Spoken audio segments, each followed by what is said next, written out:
বিরোধিতা লড়ছে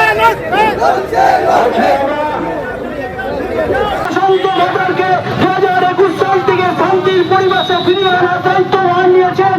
বাজারের দিকে দিকে প্রত্যেকটা সংসদীয় অঞ্চলে উন্নয়নের জোয়ার বলছে। সেই বঙ্গবন্ধু অধিকারী মহোদয় আজকে তার আমাদের নেত্রীর কথা আজকে পালন করার জন্য আমাদের গুরুজনের যে সংবিধান, সেই সংবিধানকে পরিবর্তন ঘটিয়ে ভারতবর্ষে তারা হিন্দু রাষ্ট্র প্রতিষ্ঠা করতে চায়। তাই ভারতবর্ষের সংবিধানের যিনি প্রয়োগতা, যিনি ভারতবর্ষের সংবিধান রচনা করেছেন, আমরা ভারতবর্ষের অখণ্ডতা, ভারতবর্ষের সম্মানের আজকে এই মিছিলে আমরা জমায়েত হয়েছি ক্ষণিকের সিদ্ধান্তে।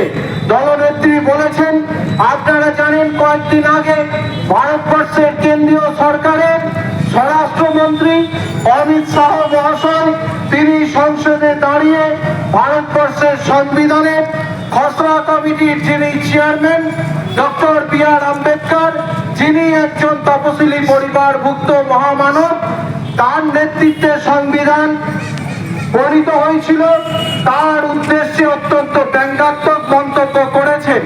সেই ব্যঙ্গাত্মক মন্তব্য প্রমাণ করে দেয় ভারতবর্ষের আইনসভার প্রতি, ভারতবর্ষের সংবিধানের প্রতি, ভারতবর্ষের যে অখণ্ডতা, ভারতবর্ষের যে বৈচিত্র্যের মধ্যে ঐক্য এবং বৌদ্ধবাদের যে ভারতবর্ষ, সেই ভারতবর্ষের প্রতি তাদের কোনো সম্মান নেই।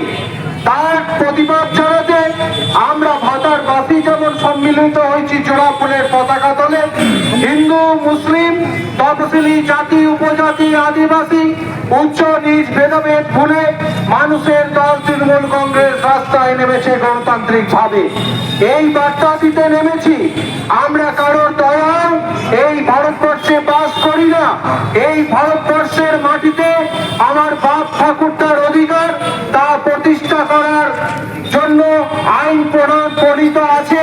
সেই আইন পরিচালিত হয় সংবিধান থেকে, আর সেই সংবিধান হল আমাদের মাথার উপর ছাতা।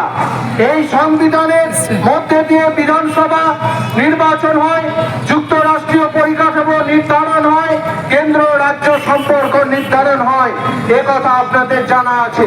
কিন্তু কেন্দ্রের বিজেপি সরকার আমাদেরকে বিভিন্ন ভাবে ভুলিয়ে রেখে তারা একের পর এক দেশ বিরোধী, ভারতবর্ষের পরম্পরা বিরোধী, সংস্কৃতি বিরোধী বিল তারা ভারতবর্ষের সংসদে আনছেন এবং আইনে পরিণত করতে চাইছেন। যে কোনো ব্লকে যে কোনো কর্মসূচি যদি কেউ নিতে চায় নিতে পারবে না। তাকে তৃণমূলের কর্মসূচি নিতে গেলে ব্লক সভাপতি বা বিধায়কের নির্দেশের বাইরে কোনো কর্মসূচি, এটা বলেছেন কে? জেলার সভাপতি রবীন্দ্রনাথ চট্টোপাধ্যায়। তাই মিছিল হবে এবং মিছিল মানে যে কোনো রকম সবাই যেন বাজনা দিয়ে আদিবাসী নৃত্য দিয়ে সবাই যেন একসঙ্গে আসে। আমরা এখানে মহিলাদের রক্তদান চিকিৎসা হবে, প্রত্যেকটা অঞ্চলকে বলছি মহিলা একটা করে নিয়ে আসেন, যাতে করে আমরা ভালোভাবে প্রোগ্রাম করেছি। আরেকটা নির্দেশ দিচ্ছি, প্রত্যেকটা পঞ্চায়েতে প্রধান উপপ্রধান পঞ্চায়েতের মেম্বার এবং পঞ্চায়েত সমিতির সভাপতি সহসভাপতি এবং পঞ্চায়েত সমিতির সমস্ত মেম্বার, জেলা পরিষদের মেম্বার সবাই যেন 1 তারিখে হাজির হয়। যারা হাজির হবে না তাদের আমি ধরে নেবো তারা তৃণমূল করে না। এইখানে জয় ধন্যবাদ। তৃণমূল কংগ্রেস জিন্দাবাদ।